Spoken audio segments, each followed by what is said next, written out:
Ian showed up at my house one night. I hugged him tight, and then I had to know what happened. He wasn't sure how it happened, but he knew what happened, and he knew what the carousels were now.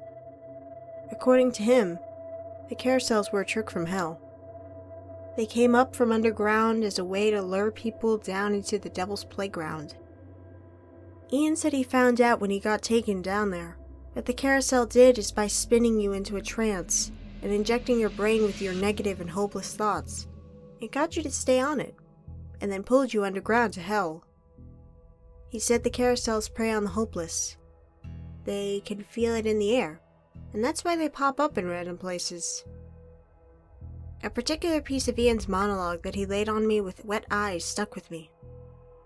You know how, like a carousel, you always associate it with positive fairs, carnivals, it's bright and shiny.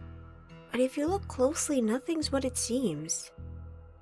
Look at the horses and their crooked, stuck smiles. The mirrored glass. It's only magical if you like what you see in the reflection. Half of the lights are always busted and burnt out, and the music, it's songs written by faceless, nameless people who died eons ago.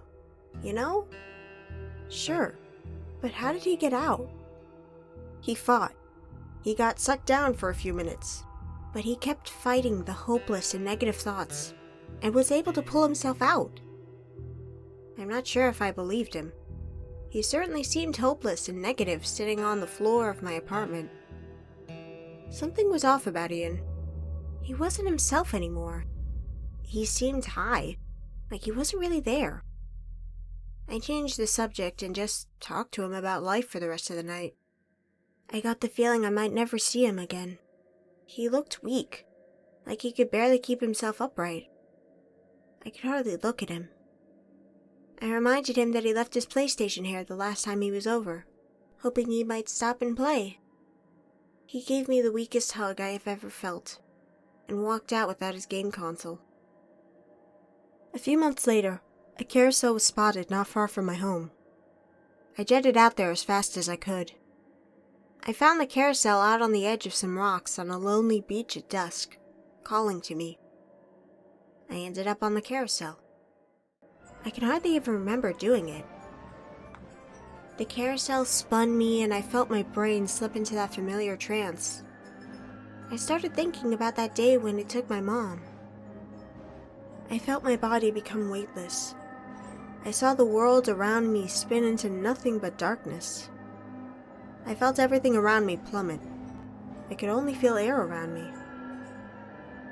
Then I heard a familiar voice I hadn't heard in a lifetime. My mom's soft drawl, coming out of the ether. Where did you go? The world around me turned to light, and a setting started to come into focus. I heard the sound of crickets back my mom's voice as I was nearly blinded by the incoming light. Will you come home? The world came back into focus when my mom finished her question. We were back in that field where the carousel had been, but no carousel. I wanted to jump into her arms. I was also very wary. What if Ian was right? Was this some kind of sinister trick? The devil's charade? I felt her hold onto my hand, and I watched the world all around us start to morph again, starting to swirl and move around in circles like we were on the carousel again. Time passed. I couldn't tell if it was 5 seconds or 5 hours.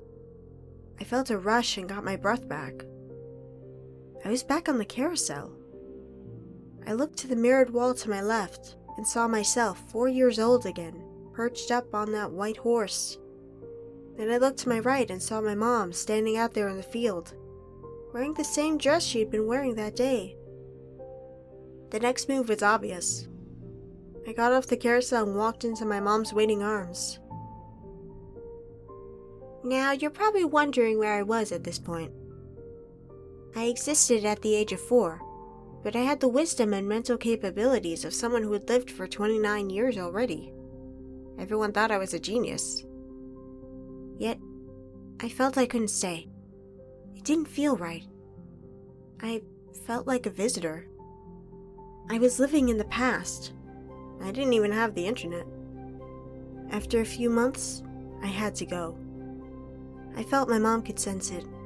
She spent as much time with me as possible, squeezed me a little harder. I made sure to say goodbye to my mom this time. We shared a great night. I thought about bringing up the carousel, ask if she was aware of everything that was happening.